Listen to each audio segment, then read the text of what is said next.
Onion export पर पाबंदी लगने की वजह से, प्याज के निर्यात पर पाबंदी लगने की वजह से मेरे महाराष्ट्र के प्याज उत्पादक किसानों का 2000 करोड़ रुपयों का नुकसान हुआ है।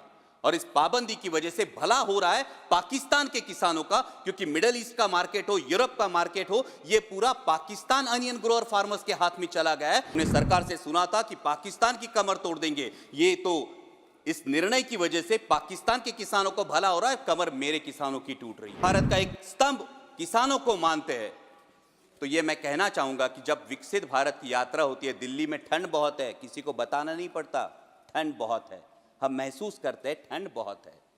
तो जब विकसित भारत है तो ये बताना क्यों पड़ता है, मेरा किसान ये महसूस क्यों नहीं कर पाता कि ये विकसित भारत है, मेरी आय दुगनी हुई है। गंभीरता पूर्वक ये विचार किया जाए, क्योंकि अगर उगाने वाला उगाएगा नहीं तो खाने वाला खाएगा क्या। मैं महामहिम राष्ट्रपति जी के अभिभाषण के धन्यवाद प्रस्ताव में बोलने के लिए खड़ा हूं।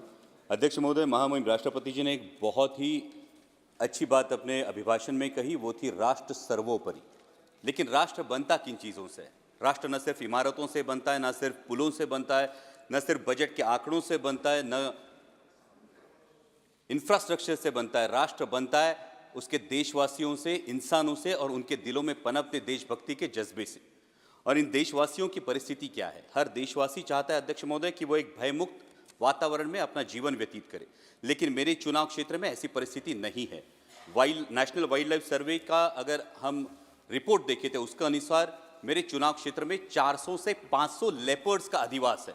और मेरे चुनाव क्षेत्र में दिन में 3 फेज लाइट नहीं होती, इसलिए रात में खेत को पानी देने के लिए जाना पड़ता है, और आए दिन किसी न किसी पर लेपर्ड का हमला होता है। आज तक 18,000 मवेशियों का नुकसान हुआ है, 20 से 25 लोगों ने पिछले साल में अपनी जान गंवाई है। और अभी जुन्नर फॉरेस्ट विभाग ने महाराष्ट्र सरकार को एक प्रस्ताव भेजा है, जो इकलौता सोल्यूशन है वो लेपर्ड रिप्रोडक्शन कंट्रोल का सोल्यूशन है। और इसके लिए मैं नियमित तरीके से मंत्रालय से भी गुजारिश कर रहा हूं, और मेरी ये गुजारिश है कि मंत्रालय इस पर संज्ञान ले और लेपर्ड रिप्रोडक्शन कंट्रोल करे, और मेरे चुनाव क्षेत्र में दिन में 3 फेज लाइट देने का निर्देश राज्य सरकार को पारित करे। महामहिम राष्ट्रपति जी ने अपने अभिभाषण में गरीबों के लिए मकान की बात की, जो निश्चित ही सराहनीय है। लेकिन मेरे चुनाव क्षेत्र में अध्यक्ष महोदय 1.5 से 2 लाख लोग ऐसे हैं, वो रहते तो पक्के घरों में हैं, लेकिन उनके घर अनऑथोराइज करार दिए जा रहे हैं, और वजह है दिघी एम्यूनिशन डेपो की वजह से लगा हुआ रेड जोन। महामहिम राष्ट्रपति जी ने कानूनों में सुधार की बात की, और समय के साथ हर किसी को बदलना चाहिए। लेकिन रेड जोन की अगर हम बात करें तो जो कानून फॉलो हो रहा है वो 1903 का अंग्रेजों के जमाने का इंडियन डिफेंस एक्ट फॉलो हो रहा है, जिसके तहत रेड जोन की मर्यादा 2000 यार्ड सुनिश्चित की गई है।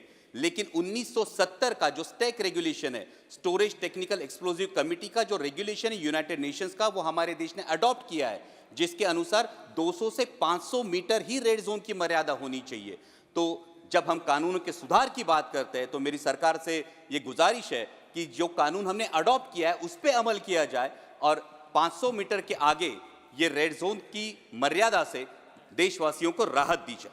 महामहिम राष्ट्रपति जी ने अपने अभिभाषण में एग्रीकल्चर एक्सपोर्ट की बात की, और विकसित भारत के जो 4 स्तंभ हैं उन्होंने किसानों का जिक्र भी किया। लेकिन वास्तविकता यह है अध्यक्ष महोदय, पिछले 35-40 दिनों से अनियन के एक्सपोर्ट पर पाबंदी लग चुकी है, और अनियन एक्सपोर्ट पर पाबंदी लगने की वजह से, प्याज के निर्यात पर पाबंदी लगने की वजह से मेरे महाराष्ट्र के प्याज उत्पादक किसानों का 2000 करोड़ रुपयों का नुकसान हुआ है। और इस पाबंदी की वजह से भला हो रहा है पाकिस्तान के किसानों का, क्योंकि मिडिल ईस्ट का मार्केट हो, यूरोप का मार्केट हो, ये पूरा पाकिस्तान अनियन ग्रोअर फार्मर्स के हाथ में चला गया है। और पाकिस्तान के किसानों को उनके प्याज का दाम मिल रहा है, लेकिन मेरे किसान को अपना प्याज 8 से 10 रुपए किलो के दाम में बेचना पड़ रहा है। हमने सरकार से सुना था कि पाकिस्तान की कमर तोड़ देंगे, ये तो इस निर्णय की वजह से पाकिस्तान के किसानों को भला हो रहा है, कमर मेरे किसानों की टूट रही है। यहां पे महामहिम राष्ट्रपति जी ने किसानों की आय दुगनी होने की बात की। अध्यक्ष महोदय, मैं कुछ आंकड़े बताना चाहता हूं कि 2013 में डीएपी की एक बैग थी, उसकी कीमत थी 560 रुपए। 2024 में डीएपी की बैग की कीमत है 1100 रुपए। जो लागत की मजदूरी थी प्याज के लिए, उसकी कीमत थी 5000 रुपए, आज लागत की मजदूरी जाती है 11,000 रुपए।